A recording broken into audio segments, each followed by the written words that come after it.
Welcome to the second presentation in our Lectures on Liberty speaking series. The first presentation took place last fall, and we had Dr. Daniel Mitchell from the Cato Institute give a talk. Tonight, Dr. Walter E. Williams from George Mason University will be discussing the legitimate role of government in a free society.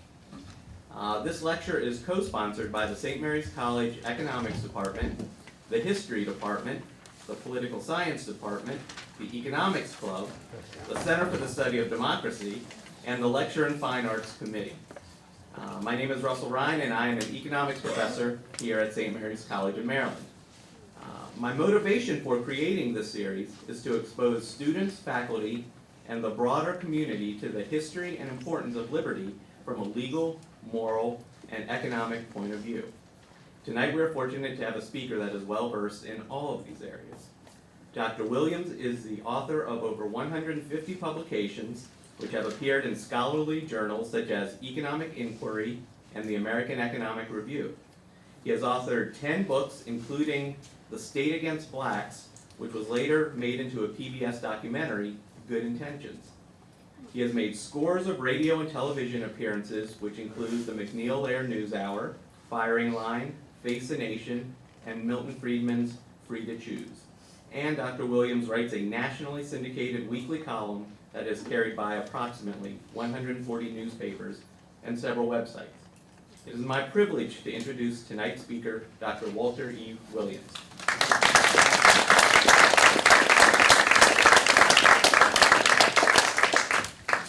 Thank you very much for that very warm welcome, and it is indeed a delight to visit your beautiful campus. The topic, or the title of my talk this afternoon, is the legitimate role of government in a free society. Now, in the course of my comments, I'm going to say many things that will depart with conventional wisdom. Depart from conventional wisdom. I'm going to say some things that may appear to be insensitive, mean, uncaring, politically incorrect. And to the extent that any of those things are true, you should feel free to raise any kind of question that you want, both students and faculty, during the question and answer period. You need not feel as though you owe me any undue courtesy because I'm your guest. Raise hard questions because these are very important issues. And don't be afraid to embarrass me because I am unembarrassable. The only way that you could possibly embarrass me is to suggest that I'm not pretty good in basketball. And that's a matter of ethnic pride that I take seriously. One of the justifications for the growth of government, far beyond that envisioned by the founders of our nation, is to promote fairness and justice. Well, fairness and justice is a worthy goal, but we might ask, just what is a fairness and justice? What is the legitimate role of government in a free society? Let me just spend a few moments discussing what the founders of our nation saw as the legitimate role. And to do that, let's turn to the rule book that they gave us, namely the United States Constitution. Most of what the founders saw as the legitimate role for the federal government is found in Article 1, Section 8 of the United States Constitution. And let me just briefly quote sections thereof. It says, it limits the power of Congress, and it says, and I'm quoting, Congress shall have the power to lay and collect taxes, duties, imposts, and excises, to pay the debts, and provide for the common defense and the general welfare of the United States. Congress is authorized to borrow money on the credit of the United States, to regulate commerce with foreign nations among the several states and Indian tribes. Congress is authorized by the Constitution to coin money, to establish post offices and post roads, to raise and support armies. The framers of the Constitution granted Congress taxing and spending power for these and a few other activities. Namely, if you read the Constitution of the United States, Congress is authorized to do 21 things. And if it's not there, Congress is not supposed to do it. Now, nowhere in the Constitution do we find authority for Congress to tax and spend for up to 3/4 of what Congress taxes and spends for today. In other words, there's no constitutional authority for farm subsidies, bank bailouts, food stamps, and many other programs, not to mention midnight basketball. I think that we can say that we made a significant departure from the constitutional principles of individual liberty and limited government that made us a rich nation in the first place. These principles of freedom or liberty were embodied in our nation through the combined institutions of private ownership of property and free enterprise. Now, you might be talking to some people, maybe a lawyer friend, and the guy might say, well, Williams is too limited. He strictly constructs the Constitution. And they might tell you the Constitution is a living document.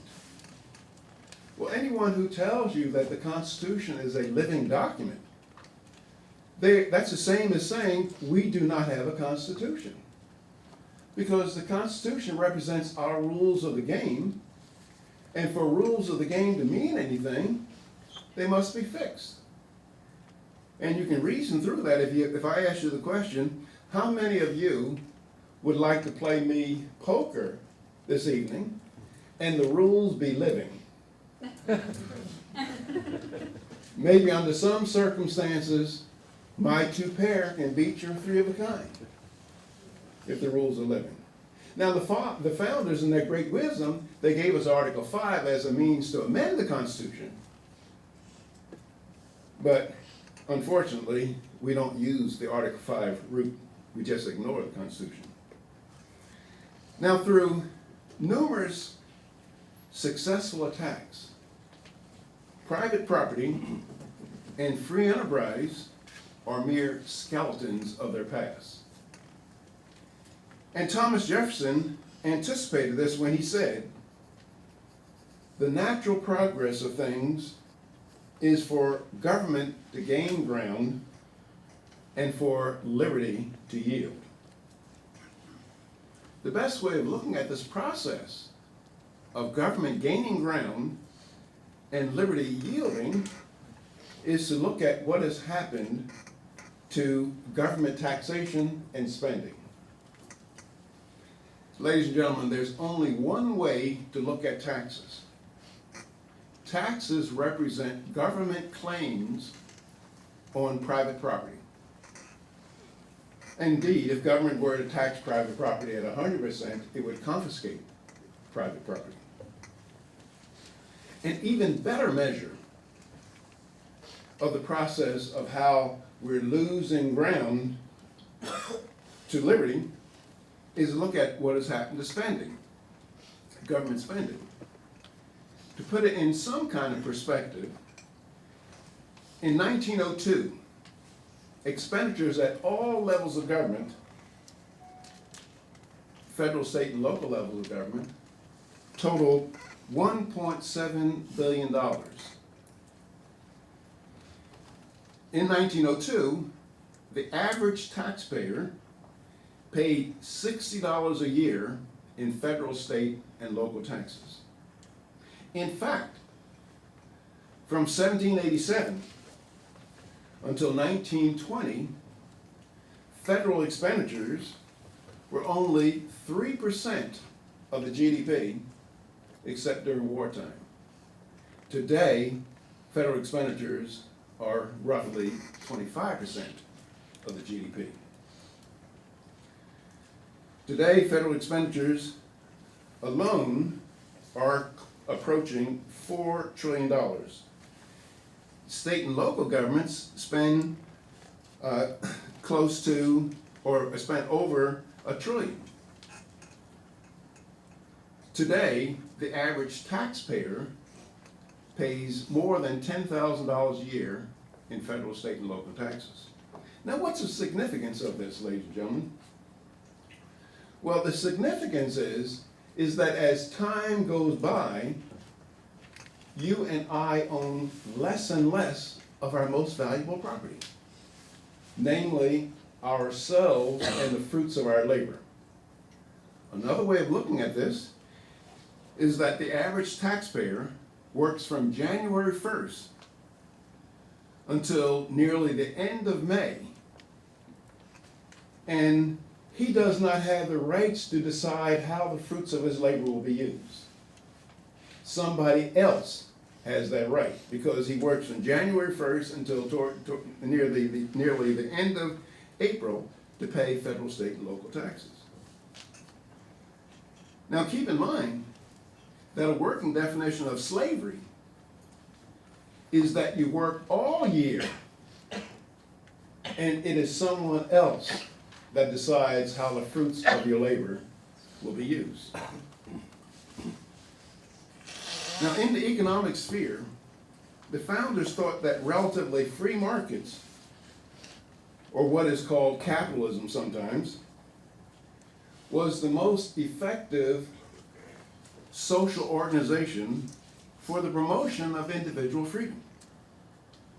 Indeed, capitalism is defined as a system wherein individuals are free to pursue their own interests, so long as they do not violate the property rights of others.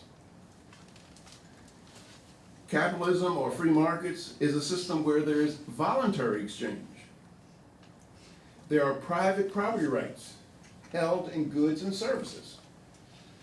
Much of the original intent of the United States Constitution, as seen in the document itself, and the Federalist Papers that debated the Constitution, was to bring about a climate in which this kind of socialization could occur, social organization could occur. Now, the great benefit of the free enterprise system that's often trivialized is that through private ownership and control, it minimizes the capacity of one person to coerce another person. Additionally, the coercive powers of the state are minimized. They're restricted to the legitimate functions of the state. And what are the legitimate functions of the state in a free society? Well, one legitimate function of the state or government in a free society is to protect you and me against international thugs violating our private property rights. So that says that national defense is a legitimate function of the state. Another legitimate function of the state, at some level, is to protect you and me from domestic thugs violating our private property rights. So that says there should be the provision of police services. Other legitimate functions of the state in a free society are those of enforcing constitutional order, the adjudication of disputes, the provision of certain public goods as an economist would define them. In order to pay for these legitimate functions of government, as well as those that are constitutionally mandated, each citizen is obliged to pay his share. I'm not making an argument against taxes. Now, for the past half century, free enterprise and what it implies has been under unrelenting attack in our nation. Americans from all walks of life, whether they realize it or not, have demonstrated a deep and abiding contempt for private property rights and individual freedom. Free enterprise is threatened today not because of its failure, but ironically, free enterprise is threatened today because of its success. That is, capitalism or free enterprise has been so successful excuse me, in eliminating the traditional problems of mankind, such as disease, pestilence, hunger, and gross poverty, that all other human problems appear to us to be at once inexcusable and unbearable. The desire by many Americans to eliminate these so-called inexcusable and unbearable problems have led us away from the basic ideals and principles upon which our nation was built. In the name of other ideals, such as equality of income, sex and race balance, affordable housing, medical care, orderly markets, consumer protection, energy conservation, just to name a few,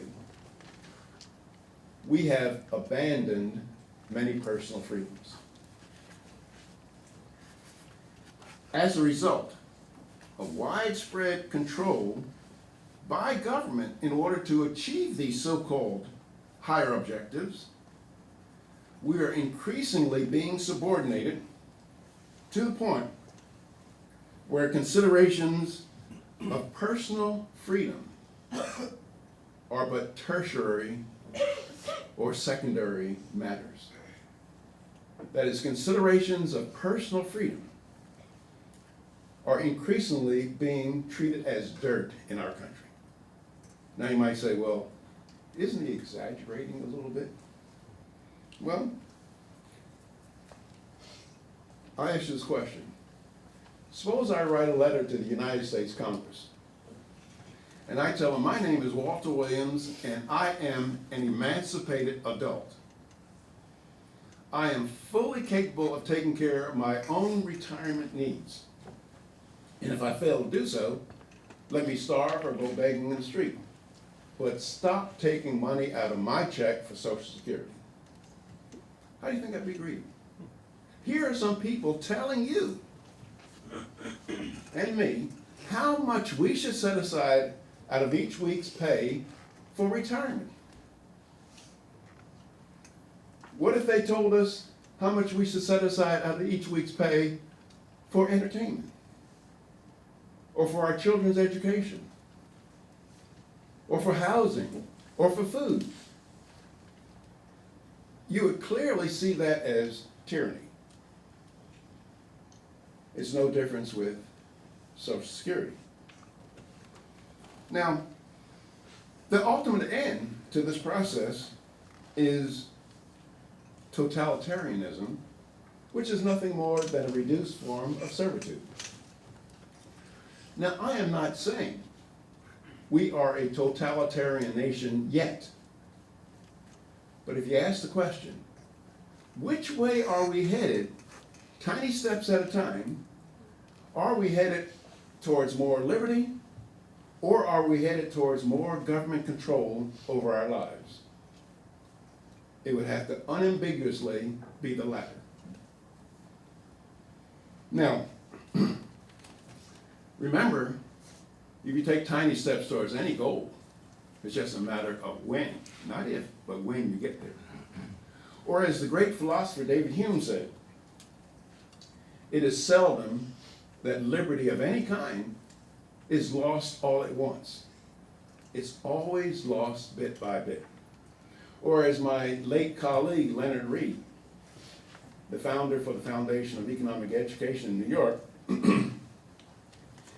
he suggested that if you wanted to take liberty away from Americans, you had to know how to cook a frog. Leonard Reed said, you cannot cook a frog by putting on a pot of boiling water, then throwing the frog in the water.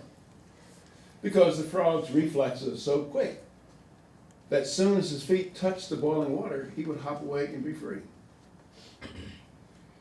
He said, the way to cook a frog is to put on a pot of cold water. Put the frog in the water and heat it up bit by bit. And by the time, excuse me, by the time the frog realized he was being cooked, it was too late. That's the same thing with Americans. If anybody came over here talking about taking away all of our freedoms all at once, we would righteously rebel. But they can talk about taking away our freedoms bit by bit. The primary justification for the attack on private property, economic freedom, and privacy can be found in people's desire for government to do good. We all say things like, government should care for the poor. Government should help the disadvantaged. Government should help the elderly, failing businesses, college students, and other deserving segments of our society. Well, it's nice to say those things, but we have to realize that government and the people who act for government, congressmen and senators, government has no resources of its very own. What I mean by that, ladies and gentlemen, those programs coming out of Washington don't represent congressmen reaching into their own pockets and sending out money. Moreover, there's no tooth fairy or Santa Claus giving them the money. So when you recognize that government has no resources of its very own, that forces you to recognize that the only way the government can give one American citizen $1 is to first, through intimidation, threats, and coercion, confiscate that dollar from some other American. Now, those of you who are working, you could have checked me out on that on April 15th. You could have told the agents of the United States Congress, I will pay for the constitutionally mandated functions of the federal government that are enumerated in Article 1, Section 8. But I'm not having my money to go to bail out banks, bail out businesses, going to farmers, going to poor people. You would have seen all the intimidation, threats, and coercion that you want to see, for even writing it down on your 1040. Now, we ask government to do those things that if a private person did the identical thing, we would roundly condemn him as a low-down, ordinary, despicable thief. What do I mean by that? Well, I could see an elderly lady sleeping in the grate in the dead of winter in downtown Baltimore. The lady's hungry. She needs some medical attention, some shelter. And I could walk up to Professor Ryan with a gun in my hand. And I could say to him, give me your $200. Then having gotten this $200, I could go down and buy the lady some medical attention, some shelter, and some food. Would you find me guilty of a crime? I'd be guilty of theft, regardless of what I did with the money. Because what is theft? Theft is taking the rightful property of one person and giving it to another to whom it does not belong. Now, most Americans can agree with me. They say, yeah, this theft. But here's where they would probably disagree, or there'd be some kind of confusion.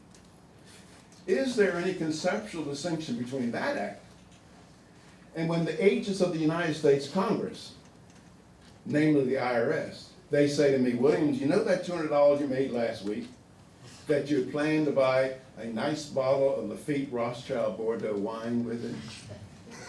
You will not do that with the money.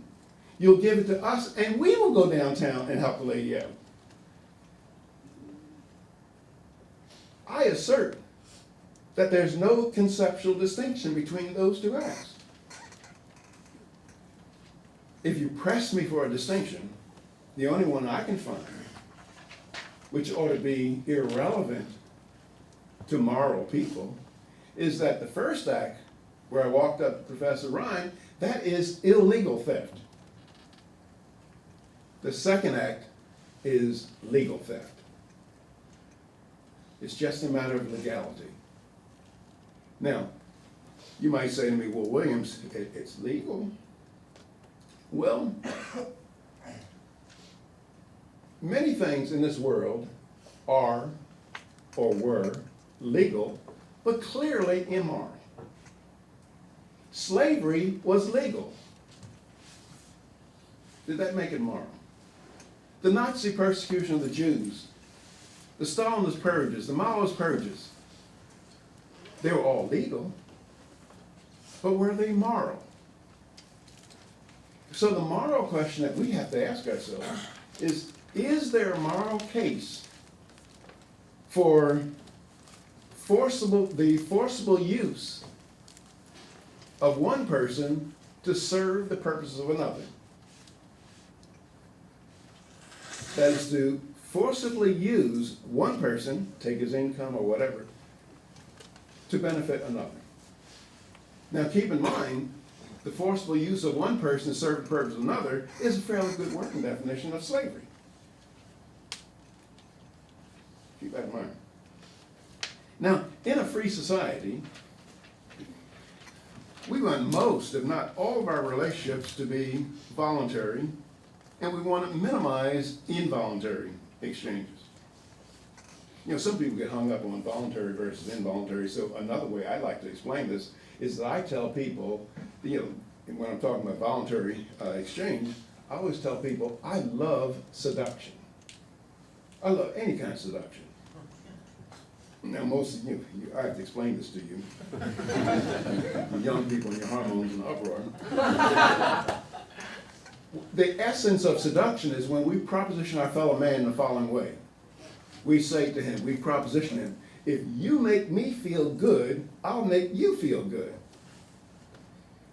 And if you remember your game theory, we call that a positive sum game. Both parties are better off in their own estimation. Let me give you an example of this. I walk into my grocer with $3 in my hand, and I proposition him. I say to him, if you make me feel good, give me that gallon of milk. I'll make you feel good, give you $3. If that transaction occurs, the grocer is better off because he valued the $3 more than the milk. And I'm better off because I value the milk more than $3. We both are better off. That's what I mean by seduction or voluntary exchange. Now, I'm against rape. Any kind of rape. And or involuntary exchange. What's the essence of rape? Rape occurs when you proposition your fellow man the following way. You say to him, if you don't make me feel good, I'm going to make you feel bad. An example of that with the grocer is I walk into the grocer with a gun in my hand. I say, if you don't make me feel good, give me that gallon of milk, I'm going to make you feel bad, blow your brains out. Clearly, I'm better off, but he's worse off. And what kind of game do we call that? That's a zero-sum game. Now, by the way, you know, some people say to me, well, Williams, you know, all these things you rail about, they represent the fact that we are a democracy and there's majority rule. Well, first I tried to convince the person that we're not, at least the framers did not intend for us to be a democracy. Matter of fact, the framers had utter contempt for the idea of democracy, and you read their statements of Adams and Madison and others. And so, yeah, by the way, do we pledge allegiance to the flag for the democracy for which it stands? Or that song that was written during 1861, was it the battle hymn of the democracy? No, I doubt it. Anyway, after I tell a person to look at, we're supposed to be a republic, that I don't find gang rape any better than individual rape. That is, just because you vote to rape somebody doesn't make it right. In other words, a majority consensus does not establish morality. Now, widespread private ownership and control over property is consistent with seduction and the minimization of rape. Widespread government ownership and control is consistent with rape maximization. The essence of our relationship with government is that if we don't make them feel good, they're going to make us feel bad. You know, give me an example. Back in 1959, I was driving a taxi cab in Philadelphia. I was making about $400 a month. And the reason why I made such nice money in 1959 is that I was serving my fellow man very well. That is, if you got into my taxi, I could direct you to where you could buy anything that you wanted any time of the day, and I was rewarded handsomely for that. But I got a letter in the mail suggesting that I stop making $400 a month and start making $68 a month. And normally people don't switch in that direction voluntarily. But I was being drafted into the United States Army, and they're essentially saying if I don't choose to be in the Army, they're going to make me feel bad. Matter of fact, I don't even call it drafting anymore. It's a confiscation of labor services. That's a better description of it. But a lot of young people say, well, gee, Professor Williams, there's no draft anymore, but you have to just sign up. You have to register, right? I'd be worried about that. That's like somebody telling me, Williams, there's never going to be any slavery anymore, but we'd like for you to register. Sign up. Anyway, now, despite the bigness and the alleged power of industrial giants like IBM, AT&T, General Motors, people, they don't have very little power over us whatsoever. Very little power. But some people say, look, we need big government to offset the power of big business. Well, how can, for example, Exxon, a powerful company, what is necessary for Exxon to get $1 out of me? I must voluntarily get out of my chair, voluntarily get in my car, voluntarily drive up in this man's gasoline station, and voluntarily hand him some money for gasoline. What power does he have over me? Now, the government can get dollars from us whether we want to give it to them or not, even if it requires going over our dead body. Now, big business can get dollars from us. I'd be very remiss if I didn't say this. Big business can get dollars from us, whether we want to give it to them or not, but what must they do? They must go to the United States Congress and get permission from our elected representatives to rip us off. For example, take the farmers. Some of the farmers are having trouble. Now, the farmers know where I live. I live in Valley Forge, Pennsylvania. And if the farmers are having trouble, they could come knock on my door and say, buddy, can you spare a dime? Now, I'd probably tell the farmers to go play in the traffic. And so they know that. So they'll go to their congressman or senator and say, look, if we ask Williams to voluntarily help us out, he's going to tell us to go play in the traffic. So could you use your agents at the IRS to take his money? That's how big business or big agriculture can get dollars from us, whether we want to give it to them or not, they have to get permission from our elected representatives, and there are many, many examples of that. Now, the free market and voluntary exchange are roundly denounced by today's defenders of what I call the new human rights. These defenders of the new human rights are chief supporters of reduced private property rights, reduced rights to profits. They're anti-competition and pro-monopoly. They are pro-control and coercion by the state. These people in our country and elsewhere, they believe that they have more intelligence and superior wisdom to the masses. And they've been ordained to forcibly impose that wisdom on the rest of us, whether we like it or not.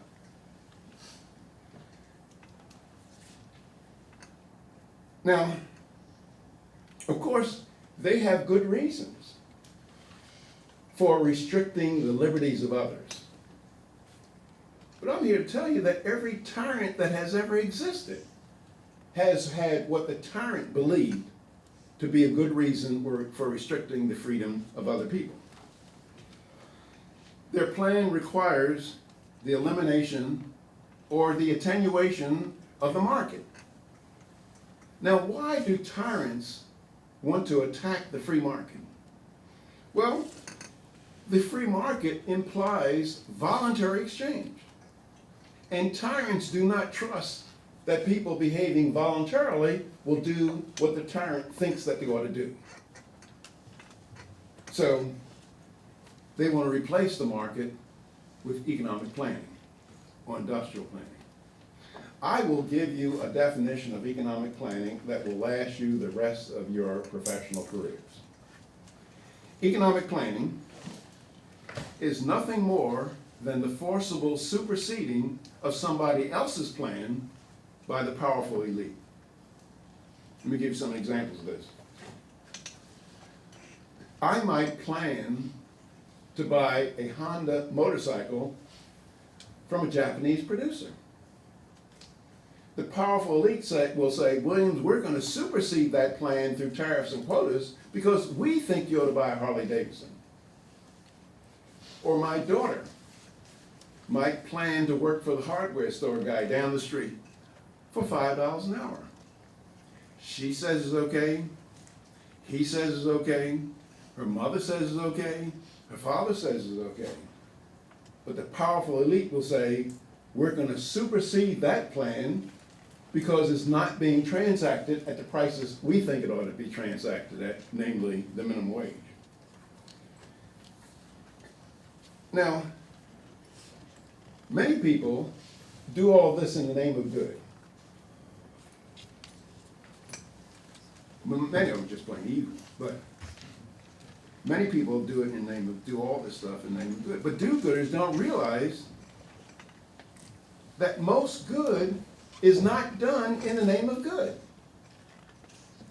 Most wonderful things are not done in the name of good. As a matter of fact, if you were to ask me, Williams, what's that human motivation that gets the most wonderful things done? I would say greed. Personal greed. I'm not talking about ripping off people, robbing, stealing, tricking, all that kind of stuff. I'm talking about people trying to get as much as they can for themselves.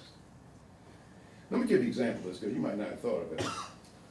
You had Texas cattle ranchers getting up in the dead of winter, dead of night, going out in blizzards, trying to run down stray cows, trying to feed them, care for them, maybe even get kicked by the cows, making this personal sacrifice to make sure beef was in New York. You're going to have this summer Idaho potato farmers getting up in the morning, doing back-breaking work, sun beating down the neck, dirt underneath their fingernails, bugs biting them, making this personal sacrifice to make sure New Yorkers also had potatoes on their shelves. Now, why do you think they're doing it? You think they're doing that because they love New Yorkers?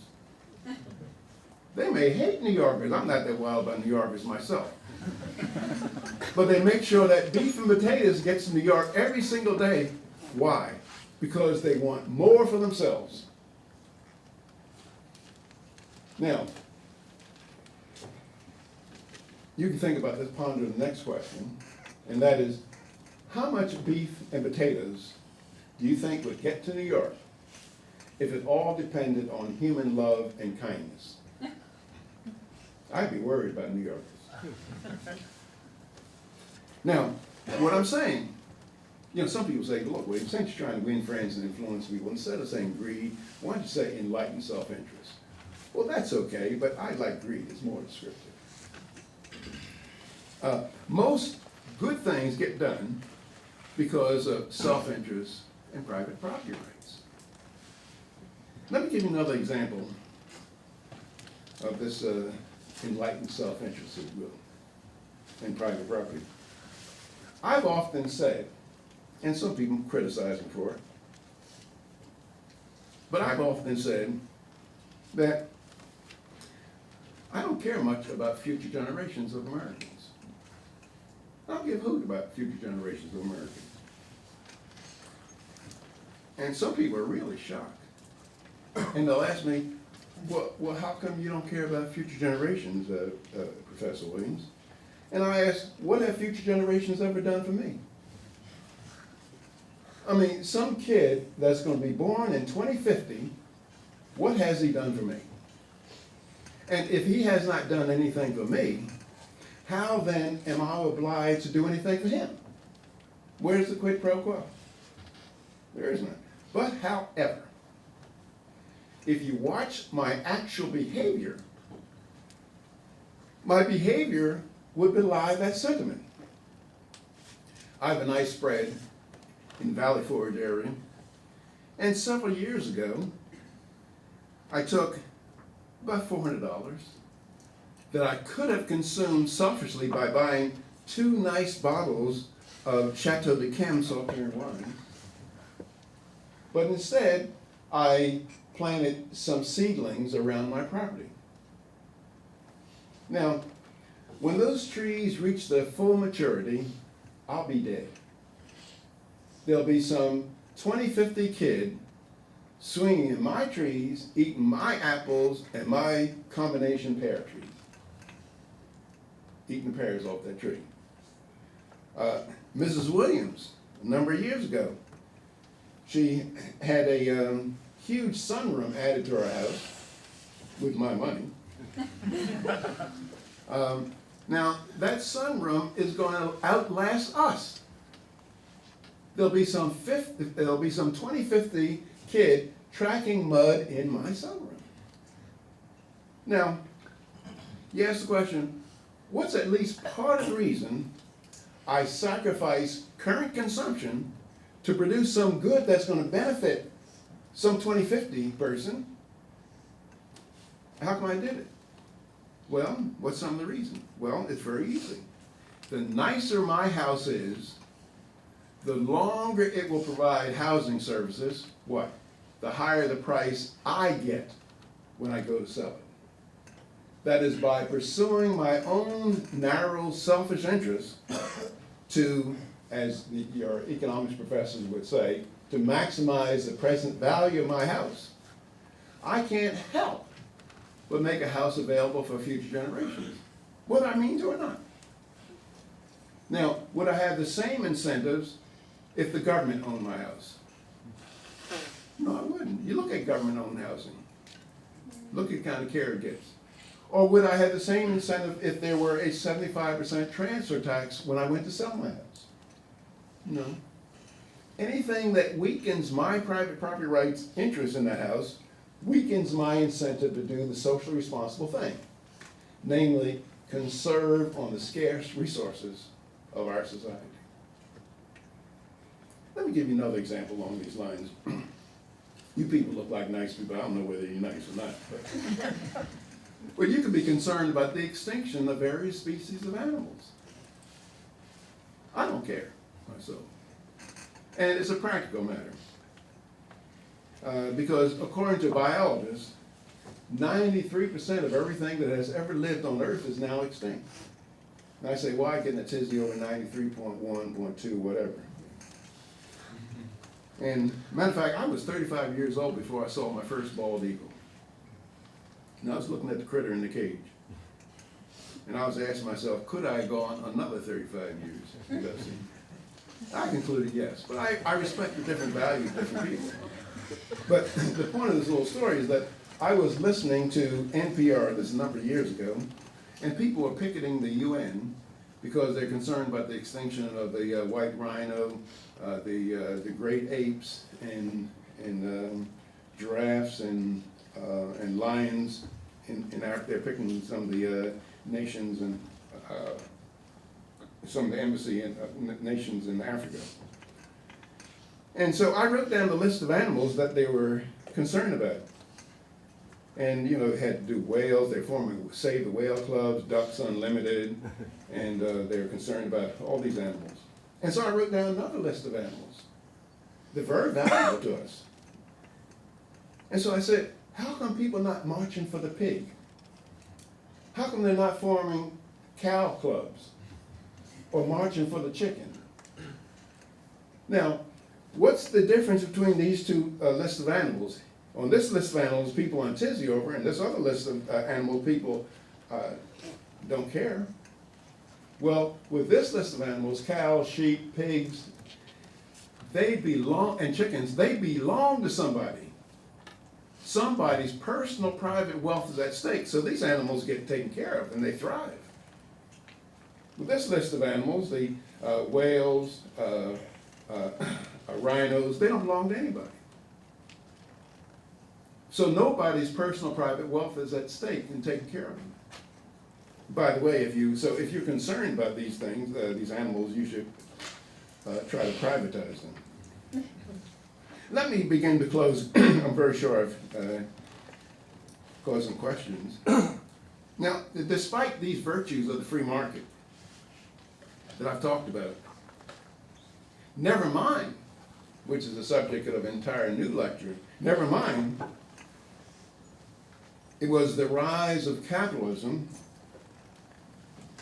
that brought better treatment to women, better treatment to racial minorities, better treatment to handicapped, better treatment to criminals and the insane. There's considerable hostility towards the market. You know, I was giving these lectures at one college, and girls stood up and said, well, the free market and capitalism is oppressive to women. So I said, if you're a radical feminist, what country do you want to live in? Saudi Arabia? No. China? You want to live in the United States, or London, or a country that's more towards the capitalist end of the economic spectrum. Or if you are a criminal, where do you want to go to jail? Turkey or Mexico? You want to go to jail in the United States so you don't miss your HBO shows in the afternoon. I mean, and one of the reasons why it was the rise of capitalism that brought about a more humane society, because it was with the rise of capitalism what made it possible that people could become wealthy by serving their fellow man. Prior to the rise of capitalism, people amassed great wealth by plundering, looting, and enslaving their fellow man. Capitalism made it possible for people to serve their fellow man. You know, why is Bill Gates rich? He didn't rob anybody. He served his fellow man. He got you to voluntarily fork up $300 or $400 for his windows. Now, a lot of people assert that it doesn't work. Well, maybe the reason that it doesn't work because it's not allowed to work. Almost every group in our nation has come to feel that the government owes them a special privilege or the right to live at the expense of somebody else. And conservatives, people who call themselves conservatives, are by no means exempt from this practice. Manufacturers feel that government owes them protective tariffs. That is to keep foreign goods out so they can charge you and me higher prices. Farmers feel that government ought to take your money and give it to them in the form of crop subsidies. Organized labor feels that government should keep their jobs protected from competition from those who are not union members. Intellectuals, college professors, feel that government should give them funds for research. College professors love to get $500,000–600,000 grants to do studies on poverty and have meetings in a nice hotel in the winter in Miami to talk about poor people. Almost every occupation, profession, or trade feels that the government owes them some special privilege. You have conservatives. Conservatives rail against food stamps. They come out against aid to families with dependent children. But they come out in support for aid to dependent farmers, aid to dependent banks, and aid to dependent motorcycle companies. Conservatives as well as liberals, Republicans as well as Democrats, prove H.L. Mencken's definition of an election correct. And H.L. Mencken, for those of you who've forgotten or unaware, he was a political satirist for the Baltimore Sun. And somebody asked H.L. Mencken to give a definition of an election. And H.L. Mencken replied, and I quote, "Government is a broker in pillage. Every election is an advance auction on the sale of stolen goods." Now, to the extent H.L. Mencken is correct, we've identified our problem. Too many of us want to blame politicians for our problems. And yes, we can blame politicians a little bit for not living up to their oath of office, mostly. But ladies and gentlemen, the bulk of the blame lies with you and me, because politicians are doing precisely what we elect them to office to do. We elect them to office to use the power of their office to take what belongs to one American and bring it back to us.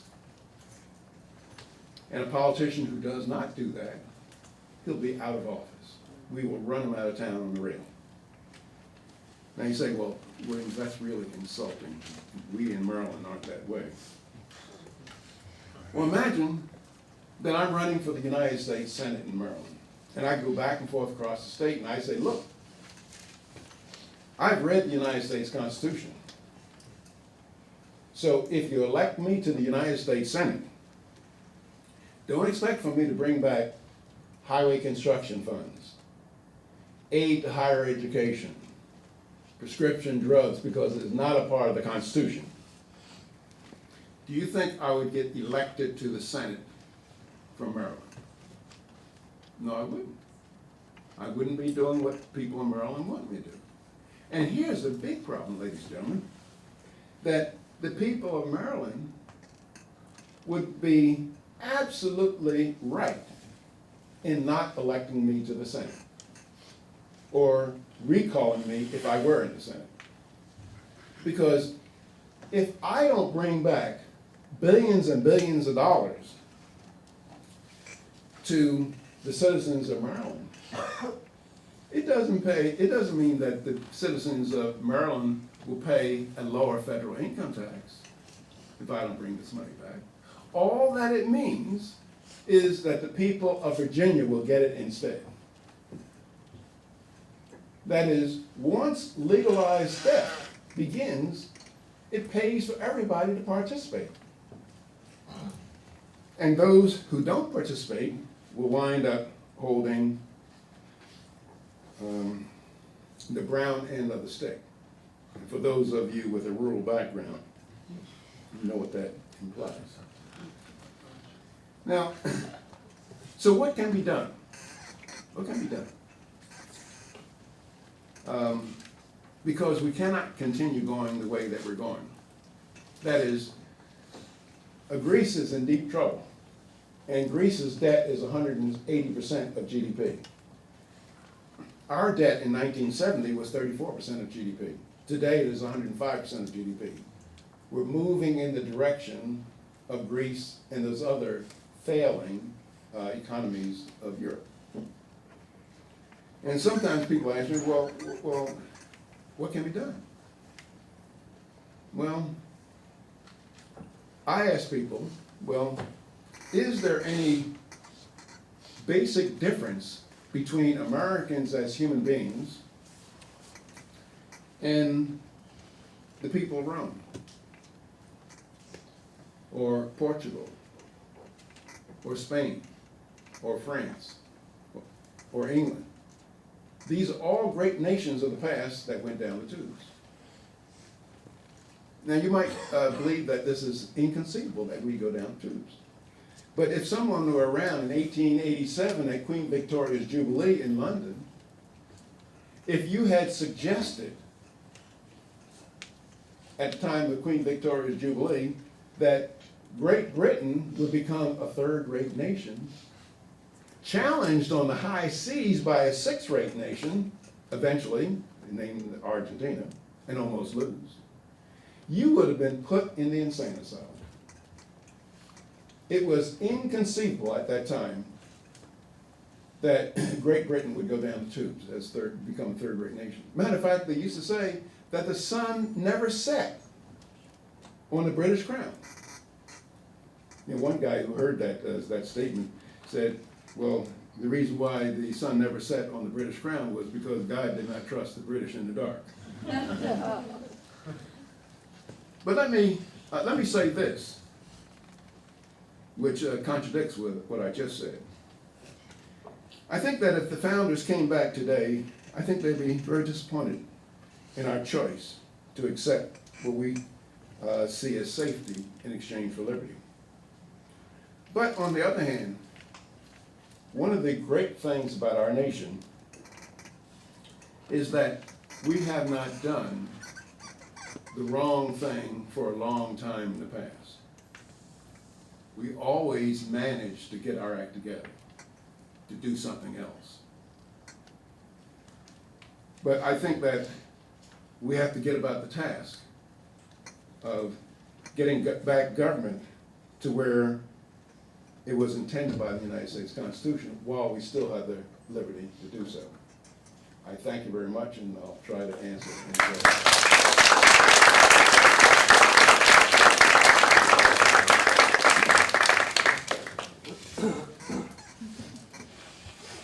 No question. Most of the time I leave things unquestioned. But yes, sir. So the thing that most libertarians talk about in regards to environmental regulation or environmental issues is that private lawsuits will be able to handle whatever businesses pollute too much into another state or whatever. So do you believe that there is some role in, like for example, the EPA when it started out did great work and it started to overstep its bounds and started to try and increase its power more and more.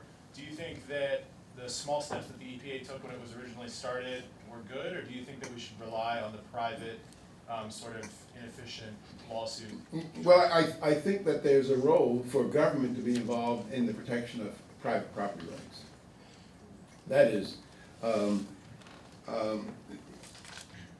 company does not have the right to dirty your clothing by emitting smoke. I mean, it's a property rights question. And how you handle the property rights question, or get people to, as grown-up economists say, internalize externalities, is, I mean, it's a question. But nonetheless, I do think that there's a role for government in protecting private property rights, and then the way that you do it is another question. I mean, that is, I think that there are ways to deal with air, dirty air. A matter of fact, I think one thing to realize is that we have to ask the question, how much dirty air do we want? Because perfectly clean air is no good, and perfectly dirty air is no good. I mean, if you want really, really clean air, go to Borneo. Or if I were the power in Los Angeles, I could clean the air overnight just by making a law that there shall not be any operation of factories or driving cars or things like that. So there's an optimal quantity of dirt that you want in the air. You don't want perfectly clean air, you don't want perfectly dirty air. So it's a matter of how you manage that. Now, I think things like what the EPA has done in your state, or actually charging a rate, no, the governor, I think. Rain tax. A rain tax, I mean, that's just, I mean, that's incomprehensible. But there is a role for government in the protection of private property rights. And what role that is very debatable. Yes? My concern's a bit long-winded, so I apologize in advance. But my concern was with the adherence to the statutes of the Constitution, which you spoke of earlier. And I don't think any of us would disagree with the statement that our economy's grown and developed from the 1900s to the present day, let alone 1776 to the present day. But I think it's very prudent to acknowledge the intertemporal kind of aspect of economic development as our nation's economy has grown from the agricultural economy to manufacturing economy and now to a service economy. And so you said earlier that, and I apologize if I'm paraphrasing that, it was a bit almost foolish to play a fixed game with non-fixed rules. But I would argue that as our economy changes, that the game is also changing, and so that to play a non-fixed game with fixed rules would not only be counterintuitive, but almost a bit naive then. Well, there's Article 5 in the Constitution that provides for a way to amend the Constitution. The framers of the Constitution saw in their wisdom that, yeah, we might have to change things. And so they gave us a mechanism where you get two-thirds of the Senate and three-quarters of the state to ratify a constitutional amendment. What's it, four-fifths? Three-quarters, isn't it? Three-quarters, I'm sorry. So, but they gave us a way to change the rules. But they don't change rules that way. I mean, they just have a Congress, yes. Yeah, like with health care. I mean, we could have had an amendment, with this health care. But it probably would, the reason why they don't go the Article 5 route, because they know it won't work. So they want to shove it down our throat. And so, and keep in mind that, I mean, there's some benefits of knowing some of the greatness of the founders in the United States, of our country. It was James Madison in 1794, and James Madison is the acknowledged father of the Constitution. And in 1794, Congress appropriated $15,000 to help some French refugees. James Madison stood on the floor of the House irate, and he said, and I'm quoting him, "I cannot undertake to lay my finger on that article of the Constitution which granted a right to Congress of expending on the objects of benevolence the money of their constituents." So you guess that James Madison knows what's in the Constitution. Now, if you look at the federal budget today, 2/3 to 3/4 of it is spent on the purposes, on the objects of benevolence. Now, has the Constitution been amended to allow Congress to expand on the objects of benevolence? Or when a congressman, when he takes office, I mean, he swears to uphold and defend the United States Constitution. Which one is he upholding and defending? The one there. If he didn't want to do it, he said, heck, forget the Constitution. I'd have more respect for him. If somebody said, well, I'm not going to swear to that, forget it, it's a bunch of trash. Now keep in mind that the founders of our nation, they correctly viewed that government is the enemy of the people. What's the evidence of this in the Constitution? Well, if you read the United States Constitution, I believe you read through the document, you'll find close to 40 negative things about Congress. Or look at the Bill of Rights. Look at the language in the Bill of Rights. It says, Congress shall not infringe. Congress shall not disparage. Congress shall not prohibit. Why in the world would they use that kind of language if they didn't think Congress would do that? And they recognize that government's the enemy of the people. But they know that we need some government, but we need to keep it as small as possible. Matter of fact, I've suggested to people, when we die, and if at our next destination we see anything like the Bill of Rights, we know that we're in hell. Because a Bill of Rights in heaven would be an insult to God. It'd be saying that we can't trust God. And what the framers recognized, they cannot trust Congress. And they went to great lengths to make sure that we weren't a majoritarian or a democratic system. Look at the anti-majoritarian rules that they wrote. I mean, to override a presidential veto, do you need a majority? You need what? How many? Huh? You need 2/3, right? A president can veto the wishes of 535 congressmen, can't you? I mean, when we make a decision to have a person as president of the United States, is it a majority vote? Or what determines the presidency of the United States? The Electoral College. And why did the framers do that instead of doing a majority? Because they feared the big power of the heavily populated states. They want presidential candidates to pay attention to the thinly populated states. I mean, if you read publications like the Federalist Papers and other papers of that time, you could see the genius of men who wrote the rules. They weren't perfect men, but you could see their genius. And you could probably appreciate why we went in 1776 from a third world poor country within less than 200 years to the richest country on the face of this earth. It has something to do with those rules of the game. Limited government. Anybody? There's somebody one there. Yes, sir, and then the lady. So, a couple points. As you know, the Constitution that we have now is the second Constitution. Is what?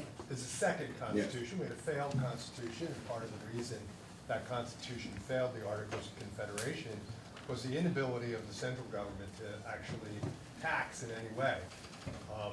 And as you know, in the second Constitution, there was that power was granted to the federal government on impost in particular, and then later the Constitution was amended in the 16th Amendment by the people, right? In the section in Article 1, Section 8 that you quoted, there's also another section within there, right, which is a necessary and proper clause, right? That says that the Congress has the power to really to act on behalf of the Constitution and act on any of the agencies and provide agents. It says vested in the Constitution, right?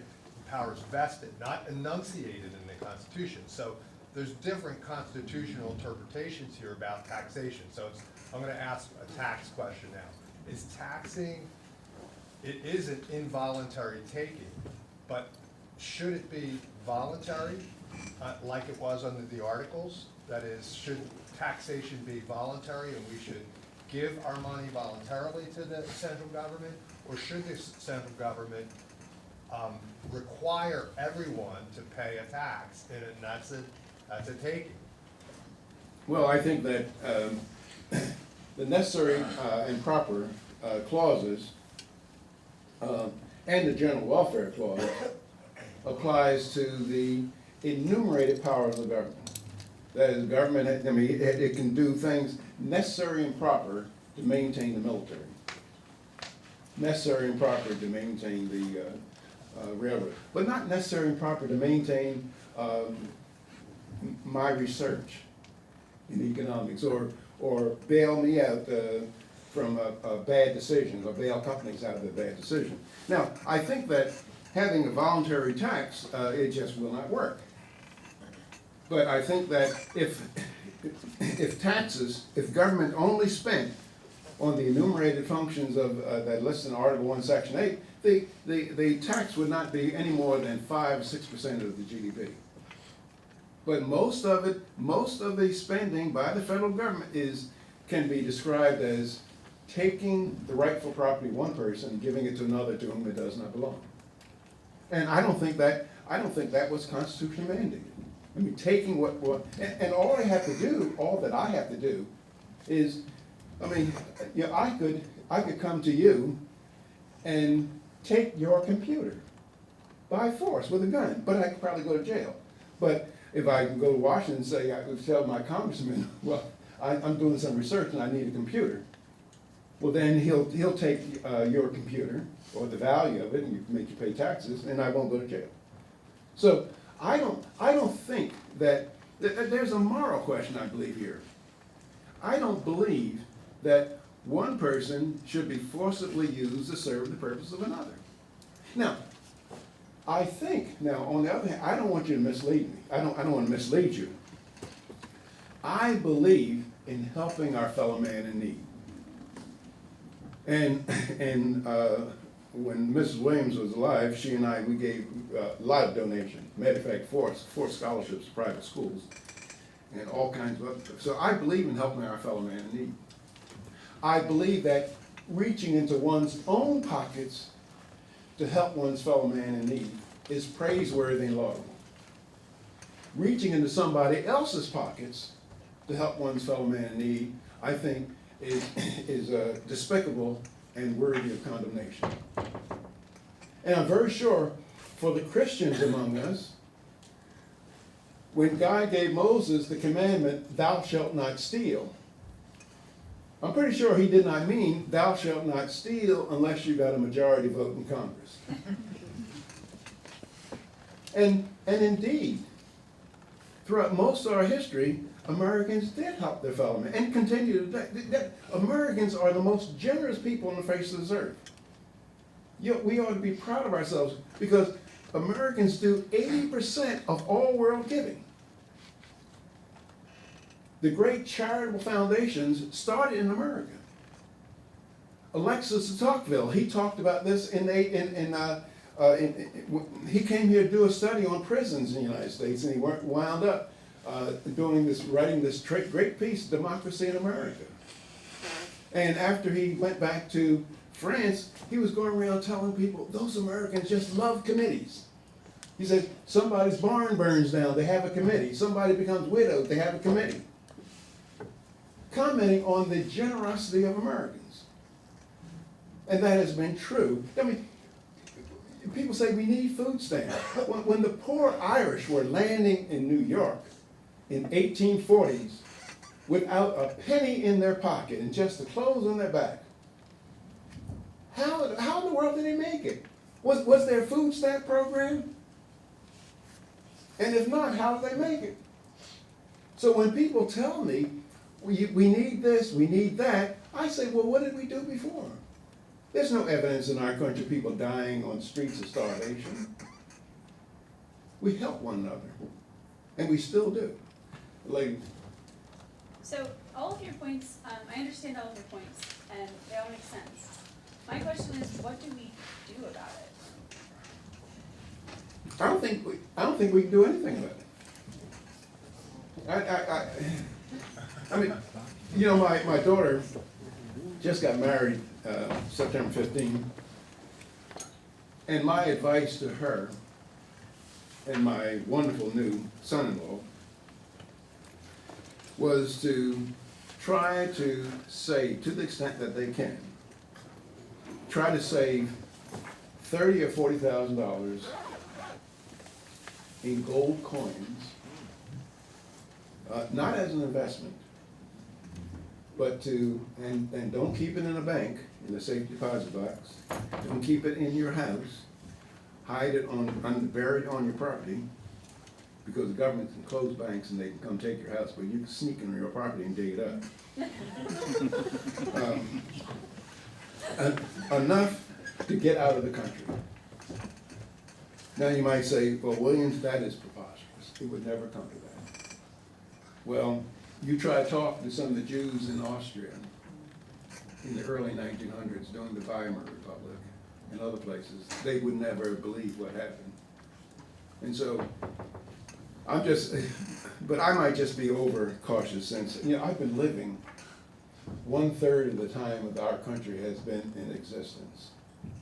So, I'm a little bit pessimistic, but I want you people, you young people, to become cynical on your own. I became cynical on my own, so you become cynical on my own. But at the same time, but I think if you could do one thing, we have to try to convince our fellow Americans on the moral superiority of personal liberty and its main ingredient, limited government. That's what you can do. You can start telling people, that might not work. Might not work. But you have to first be moral yourself. See, it's difficult to be moral. It is, because look, you students here, you are not paying your full way to go to the college. You're being subsidized. There's some elderly lady paying property taxes who might be evicted from her house because she can't afford to pay the property tax, to make sure you young, able-bodied persons with sometimes have more income than that old lady can go to college. So we're all a part of this big problem.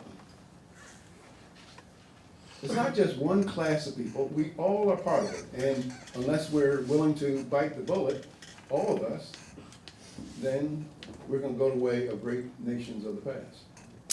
But see, fortunately it won't happen to me, because I'll be up in heaven, I'll be crying, looking at you guys. And one of the great things, I grew up poor in the slums of North Philadelphia. Matter of fact, everybody knows the kid who grew up across the street from me. My mother used to say, see that boy, he's silly and he's foolish, he's never gonna get anywhere. Don't be like he. And that was Bill Cosby. Mom was right about most things, but she was wrong about that.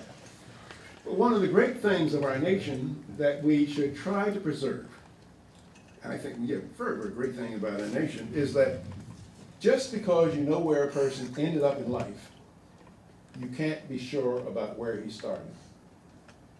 That is, there's so much economic mobility in our nation. And matter of fact, if you look at the Forbes 100 richest men or richest people, it's all new money. It's the Gates, the Kochs. It's not Carnegie's, Ford, Rockefellers.